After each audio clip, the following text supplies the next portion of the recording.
E eu fiquei sabendo, lógico, tempos depois, né, que minha mãe relatou, que ela estava num culto, festividade do círculo de oração, e tinha um pregador de fora. E esse pregador, então, usado por Deus, pediu que a minha mãe se colocasse de pé, porque ele tinha algo a falar da parte de Deus, e para que não ficasse dúvida com quem Deus ia falar, pediu que minha mãe ficasse de pé. Então, aquele irmão usado por Deus, ele disse o seguinte para minha mãe: você tem orado por um filho seu que te dá muito trabalho. Deus tem visto o teu clamor pelas madrugadas. E o Senhor manda te dizer: continue fazendo o que sempre fez e espere, porque você há de ver uma grande obra na vida daquele seu filho. É lógico que na época eu não tinha ciência disso, eu não sabia dessas coisas, mas a minha mãe e meu pai, eles continuavam orando por mim. E nessa época aí, em que supostamente eu estaria infectado com o vírus HIV, quando Deus colocou a minha mãe que ia me salvar, aí que a coisa complicou, aí minha vida complicou mesmo.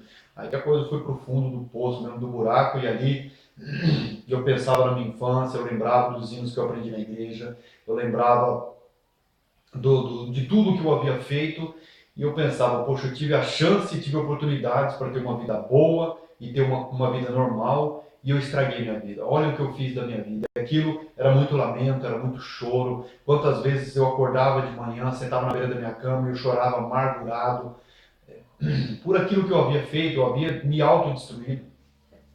Eu me lembro que uma vez eu encontrei com um jovem na rua, e esse rapaz, ele me lembrou de uma ex-namorada. Eu namorei por volta de, eu devia ter 18 anos, e eu disse sim, eu lembro. Ele falou: aquela menina, né, ela tinha seu nome completo, foto sua. Eu falei sim. Ele falou: aquela menina mexe com macumba, cara, e aquela menina vai fazer macumba pra você.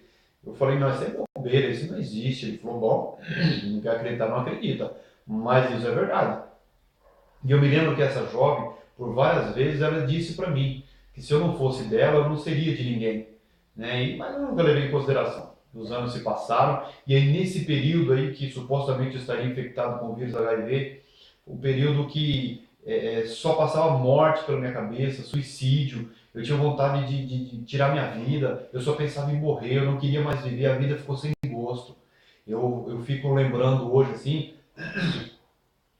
nas madrugadas, na madrugada não, quando a gente saía para uma balada, para uma festa, alguma coisa, eu e os colegas, na saída era sempre aquela animação, aquela festa, aquela alegria. Mas quantas vezes, meu, pelas madrugadas, eu vi jovens, colegas, amigos meus, ou até colegas, outras pessoas, sentados no chão, chorando, lamentando a situação, aquela vida miserável. Então tinham pessoas que tinham coragem, externavam ali com choro e lamentavam a situação, e eu zombava deles. Só que quando eu chegava em casa eu fazia a mesma coisa, eu era um covarde. Eu zombava do colega que externou aquele sentimento, mas eu estava na mesma situação. Aquela vida não tinha gosto, era uma vida de aparência, era uma falsa alegria. A gente saía com aquela alegria, quando voltava de madrugada não era a mesma coisa, era uma tristeza, era uma angústia, uma coisa que não saía da minha vida. E essa angústia, essa tristeza, ela só ia embora quando estava sob efeito de álcool, de drogas. É por isso que eu fazia uso dessas substâncias, porque parece que me trazia um alívio, um refrigério. E os meus colegas da mesma maneira. Mas aquilo era uma falsa alegria. Que no outro dia vinha aquela deprê, aquela coisa ruim, aquele estado de depressão ali que eu só pensava em me autodestruir. E eu me lembro que uma vez eu cheguei à noite em casa, eu estava sob efeito de álcool, de drogas, e eu estava com vontade de morrer, eu queria morrer.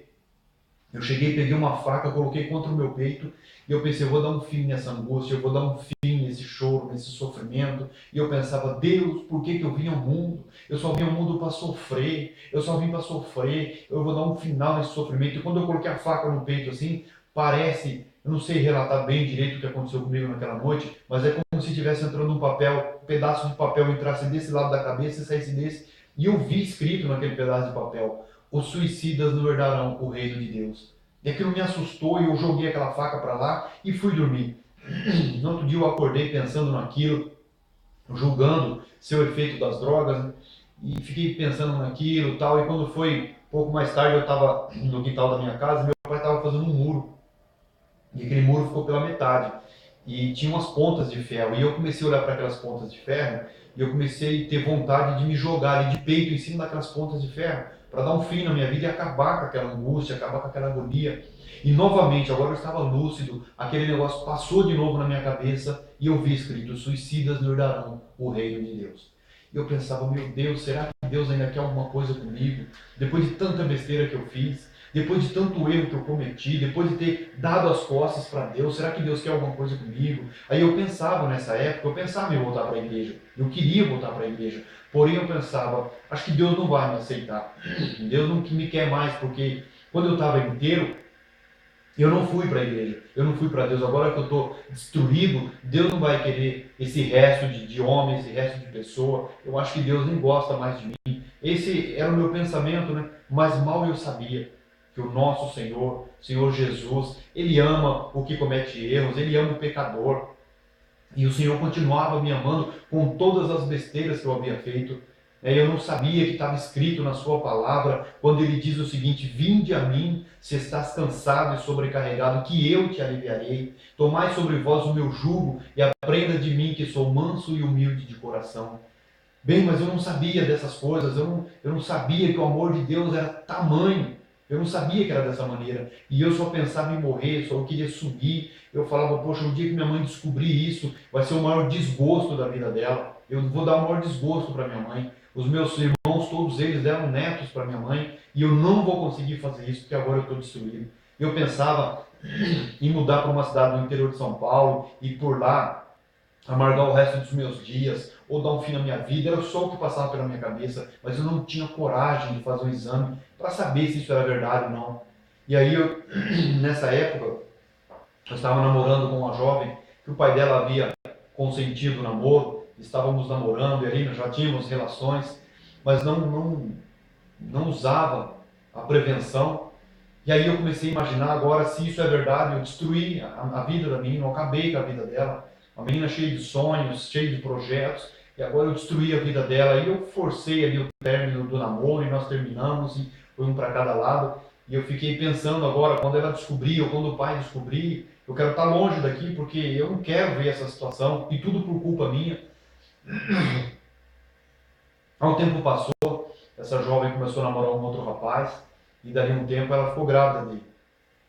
E um dia eu a encontrei na rua e eu perguntei para ela: você não tem medo, de repente pegar uma doença? Ela até brincou, falou: agora já foi, né? Se tivesse, já foi. E eu pensando: poxa, ela brincando com coisa séria, né? E aí, quando começou a gravidez, ela foi fazer o pré-natal, e ali ela foi fazer os exames, e junto desses exames o HIV. E um dia eu encontrei de novo, aí eu fiquei pensando: meu Deus, que será agora? E ela veio pro meu lado e falou: olha, Silas, eu comecei a fazer o pré-natal, fiz os exames e fiz o HIV, deu negativo, não deu nada, tá tudo certo. Eu saí dali aliviado, eu respirei fundo, eu pensei: poxa, agora é a oportunidade. Aquela vez do hospital que eu falei para Deus que eu ia mudar minha vida, eu não mudei. Mas agora é a oportunidade, era tudo o que eu queria, a chance que eu pedi a Deus, a oportunidade que eu pedi a Deus, que eu pedi a Deus, o Senhor me deu. E agora eu vou mudar minha história. Agora eu vou mudar minha vida, eu vou recomeçar, eu vou trabalhar, eu vou estudar, eu vou ser alguém na vida, eu vou largar essa vida de vícios de lado e vou seguir a minha vida. Mas infelizmente eu estava escravizado. O dia que eu acordava e falava: eu não vou usar drogas, eu usava mais do que o normal. O dia que eu acordava e dizia: eu não vou beber mais, eu bebia mais do que o de costume. Eu estava escravizado, eu não podia, eu não mandava na minha vida. E o engraçado é que eu achava que eu era livre. Eu pensava: eu saio a hora que eu quero da minha casa, eu volto a hora que eu quero, eu bebo o que eu quero, eu fumo o que eu quero, eu não devo satisfação para ninguém, eu sou uma pessoa totalmente livre. Na verdade, isso é uma mentira. Isso é uma mentira. Livre eu sou hoje eu sou livre, Jesus me libertou. Hoje eu posso todas as coisas, mas nem tudo me convém. E aquilo que não convém, eu digo não e acabou. Mas na época eu dizia que eu não ia usar drogas e estava eu lá usando. Eu dizia que eu não ia beber e estava eu lá bebendo. Eu dizia que eu não ia sair, estava eu lá nas baladas. Eu não tinha um poder de decisão e eu achava que eu mandava na minha vida. E aí, nesse período, que eu respirei fundo e falei: agora eu vou recomeçar minha história. Os dias se passaram, eu ali me esforçando para não sair de casa, para não beber mais, para não usar droga mais. De repente teve uma hora que não teve jeito. Vai eu de novo, comecei tudo de novo, com drogas, com álcool e com prostituição, até que um dia eu encontro essa jovem do qual eu falei que havia uma suposta infecção, dela estaria infectado com vírus HIV, e Qual não foi a minha condição naquela noite? Eu saí de novo com aquela jovem, nós saímos, tivemos relações naquela noite, e quando foi no outro dia, quando eu acordei de manhã, eu acordei já lembrando do que havia acontecido à noite, eu falei, meu Deus, eu não posso, meu Pai. Eu não consigo entender, Deus, como é que eu falo que eu não vou fazer as coisas, eu faço. E eu quero mudar, Senhor, eu quero mudar, mas eu não tenho forças, eu preciso de forças para mudar, eu quero uma mudança de vida, mas eu não consigo, eu não tenho forças, eu disse que eu não... E aquele dia eu chorei amargamente, eu chorei, lamentei a minha situação, aí eu não aguentei mais e chamei meu pai. Falei, pai, eu estou precisando de ajuda, eu não aguento mais essa vida, nessa época eu estava com 28 anos de idade, e aí meu pai falou, mas o que está acontecendo? Então eu tive medo de procurar meu pai, achando que eu fosse contar a história para ele, e ele ia me infartar, né? Ia falar, meu Deus, o mundo está acabando. Então eu tinha esse medo, porque meu pai já era de idade, e aí eu fiquei ensaiando para ir falar com meu pai. Mas na hora que eu contei a história para ele, aquilo me impressionou. A tranquilidade dele foi tamanha. Ele olhou para mim e disse, Silas, você está nessa situação, tá? Você quer uma mudança? Eu falei, quero. Ele falou, tudo bem, nós vamos fazer uma campanha de oração por você e tudo vai se resolver. Então ele convidou um irmão ali para fazer uma campanha de oração na minha casa durante 7 terças-feiras. E eu trabalhava nessa época numa empresa multinacional em São Bernardo do Campo, e eu ia e voltava do trabalho de moto. E toda terça-feira, quando eu estava saindo para ir embora, vinha uma coisa na minha cabeça assim, que eu tinha aquela sensação assim de vontade de morrer, uma vontade de me autodestruir. Eu pensava em jogar a moto debaixo do caminhão, debaixo do ônibus, eu pensava em parar num boteco, encher a cara e não voltar para casa. Eu pensava em ir com a boca de droga e encher a cara de droga e não voltar para casa. Era um tormento na minha cabeça. Eu via literalmente ali o céu e o inferno guerreando pela minha vida, lutando pela minha vida. E o diabo lutando para que eu não chegasse na minha casa, naquela campanha. E na terceira semana de campanha, uma jovem que ela é casada com o meu sobrinho, hoje, graças a Deus, meu sobrinho também é crente, está casada com o meu sobrinho, e eu encontrei ela numa festa, num aniversário, e ela perguntou para mim se eu não ia dar um jeito na minha vida, se eu não ia me casar, se eu não ia mudar minha história. E eu falei para ela, olha, boa pergunta, viu? Porque eu até tento, mas eu não consigo. Financeiro destruído, vida sentimental destruída, droga, cachaça. Aí eu perguntei para ela se existia mesmo esse negócio de obra de feitiçaria.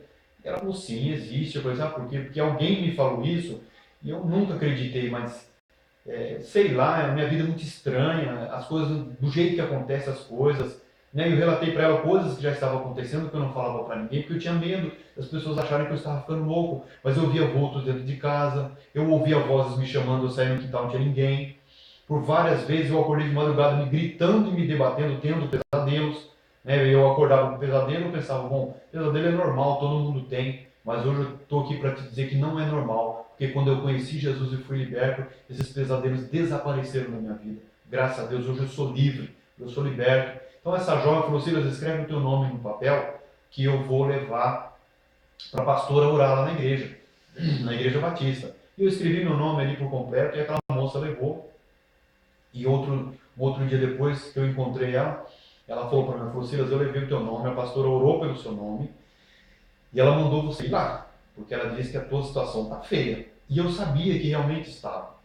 Então eu ensaiei várias vezes de ir na igreja, mas eu não conseguia ir, até que a irmã dela pegou, foi atrás de mim na minha casa, e aí ela falou, você vai na igreja comigo. Aí eu fui, né, numa quarta-feira eu fui na igreja, mas aí quando chegou o final do culto, ela falou, vou chamar a irmã para orar por você. Quando ela foi chamar a irmã, eu corri, me deu um medo, me deu um pavor, me deu uma coisa muito ruim, e eu fui embora.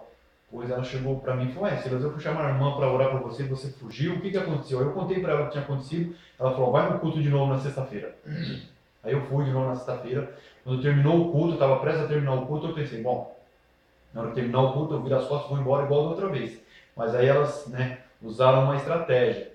Na hora que acabou o culto, que eu virei, né, a pastora estava do meu lado, a pastora Ivonete, né, que hoje é minha pastora, ela e o pastor Walter, um casal abençoado aí, que me acolheram na Igreja Batista Missão Universal. Eu louvo a Deus pela vida desse casal. A pastora Ivonete me levou lá na frente e ela perguntou para mim, pois não, jovem? Falei, irmã, minha vida está toda complicada, toda bagunçada. Ela falou, não tem nada não. Ela fez uma oração por mim, uma oração simples. E daqui a pouco Deus começou, através da vida dela, a revelar a minha vida. E aquilo me impactou, eu fiquei assustado.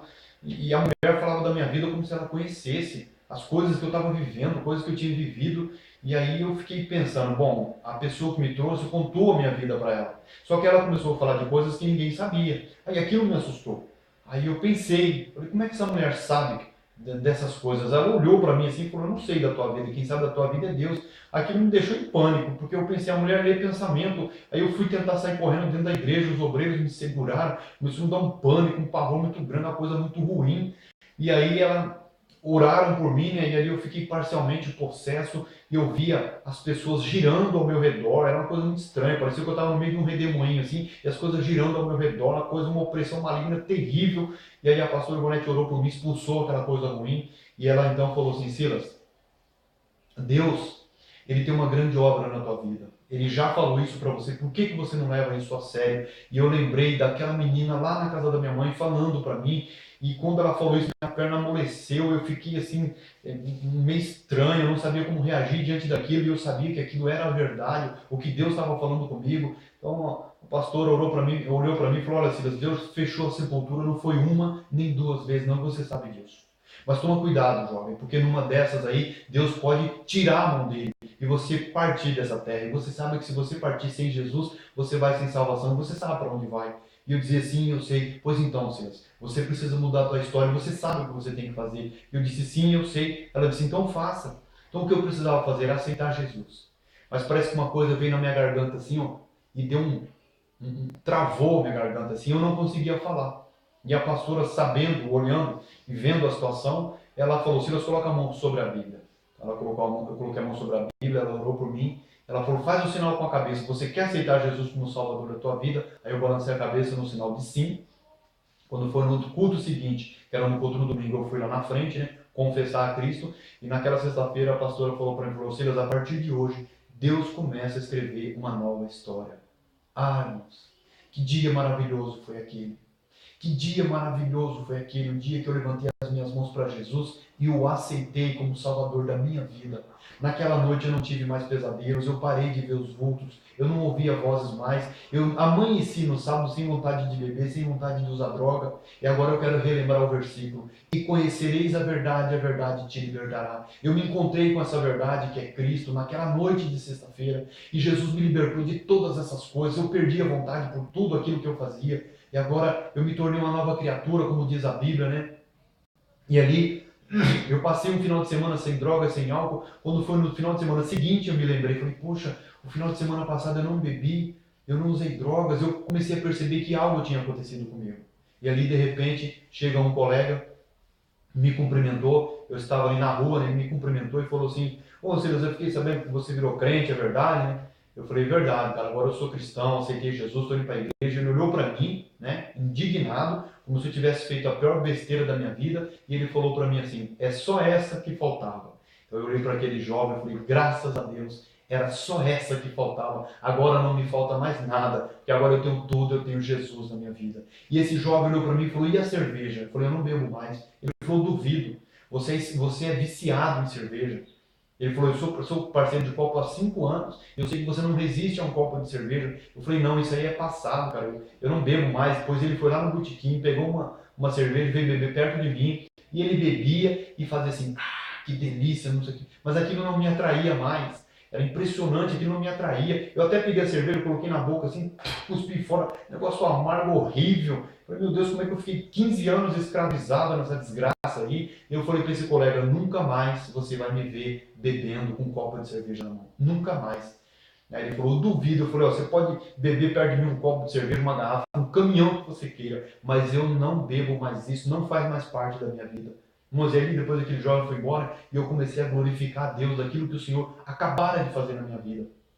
Um outro rapaz, que também foi parceiro de drogas e de álcool, ele chegou para mim e falou, Silas, o que aconteceu com você? Eu falei, por quê? Como assim? Ele falou, você tá estranho, cara, você tá diferente. Eu falei, é mesmo? Ele falou, você tá muito diferente, cara, o jeito de falar, o seu rosto, cara. O que fizeram com você? E aí eu fiquei feliz, né, de ver aquele jovem tá falando, porque a palavra do Senhor diz que aquele que está em Cristo, nova criatura é. As coisas velhas se passaram, eis que tudo se fez novo. Então ali eu falei para ele, falei, em nome desse colega é Marcos, né? Falei, Marcão, Aquele colega, aquele Silas que você conheceu, ele fez essa pergunta para mim, cadê aquele doidão? Cadê o meu parceiro? Eu falei para ele, aquele parceiro seu, aquele doidão que lá morreu, aquele não existe mais. O que você está vendo aqui é uma nova criatura em Cristo Jesus. E ele ficou impressionado ali com a mudança que ele estava vendo na minha vida. Depois aconteceu um outro fator também, uma jovem, uma ex-namorada, eu encontrei ela na rua, estava arrumando o freio da minha moto, e ela chegou perto de mim, me cumprimentou. Quando ela olhou para minha cara, ela se espantou. E ela falou, nossa, Silas, o que fizeram com você? Eu falei, como assim? Ela falou, nossa, você está muito diferente. Silas, e ela falava assim de uma forma espantada, o que fizeram com você? E eu falava, para, você está me assustando, menino. E ela falou, Silas, o que aconteceu com você? Cara, você está diferente, a tua voz mudou, o seu rosto mudou. Aí, por dentro, assim, me veio aquela alegria. Eu falei para aquela jovem, olha, deixa eu contar para você o que está acontecendo comigo. Eu fui para a igreja agora, na Igreja Batista, Missão Universal, eu aceitei Jesus lá, agora eu sou cristão, eu sou servo de Deus. O que você está vendo aqui em mim é uma transformação, Jesus mudou minha história. Ela falou, Silas, você não precisava nem falar que você foi transformado, eu estou vendo isso, você não é o mesmo. Aí aquilo me encheu de alegria, né? Ela falou, aproveita e leva teus colegas também para a igreja, porque eles precisam. E realmente precisavam, graças a Deus, a maioria desses colegas hoje estão todos na igreja também. E ali eu fiquei feliz de ver realmente o que Deus havia feito na minha vida. Uma nova história. Agora Deus começava a escrever, virando as páginas da minha vida e páginas em branco, agora que o Senhor começa a escrever uma nova história na minha vida. E daí por diante eu comecei a aprender, a ler a Bíblia, a orar, a falar com Deus. E 4 anos depois eu fui ungido evangelista e eu comecei a trabalhar com dependentes químicos, com famílias. E hoje eu faço isso, eu trabalho com pessoas, eu ajudo vidas, eu ajudo pessoas, né, o testemunho da minha vida. Eu fiz um resumo só, mas tem muita coisa que aconteceu na minha vida que não dá para contar aqui, mas isso é só um resumo, né, daquilo que o Senhor fez na minha vida e daquilo que Deus pode fazer na vida do homem que acredita, na vida do homem que toma posse, da pessoa que quer uma mudança, que deseja uma mudança. Eu desejei isso do fundo do meu coração. Eu queria sair daquela vida, daquele estado de angústia, daquela tristeza, daquela coisa ruim que eu sentia.